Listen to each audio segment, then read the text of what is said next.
katauhan karon sa lungsod sa Naawan, Misamis Oriental, humantulo na ang nagpositibo sa coronavirus disease 2019 kon COVID-19 sa nasangpit nga lungsod.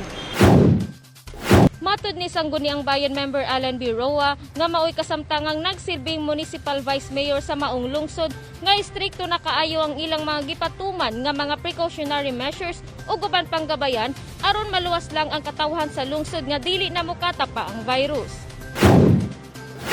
Istrikto kay kita karon, daghan kitag mga executive order nga gipagawas. Unang-una, aduna kita checkpoint karon, ipahigayon sa tanan nga mga boundaries sa atong national highway to check kung kinsa katong mosulod dinhi sa atong lungsod nga dili importante o walay insakto ang dili essential nga mga tuyo dili na namo pasudlon.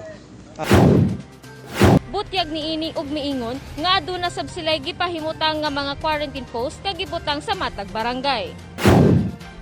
Kung gusto tayo mosulod sa mga kabarangayan, namo gihapon labaw na nga dili pasudlon ang katong nga dili kaila, dili pasudlon ang dili mga importante. Except na lang katong mga adunay dili taga diri nga adunay mga negosyo nga from time to time nga moani sila diri. Pero maagi gyapon sila og kaning protocol, no? Ang ato ang quarantine post nakakitay footbath, nakakitay hand washing ug thermal scanning. Dugang niini nga ilang gibalik ang protocol kaniadto nga usa lamang ka tawo ang makagawa sa usa ka panimalay.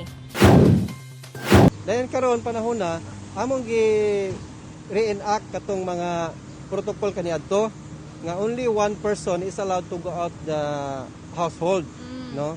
Nga kinahanglan magdala sila og ilahang quarantine pass, kanang exit pass kung siguro na tawag ana, pirmado sa atong barangay captain. And then sila ray pwede mogawas ipalit sa mga essential goods. Lakip sa gipatuman ang curfew nga alas 9 sa gabi, apan alas 7 pa sa gabi mingaw na ang palibot. All precautionary measures, health measures, amo gini-impose. Wearing of face mask, no mass gathering. Sa atong simbahan, i-allow na to 30% lang.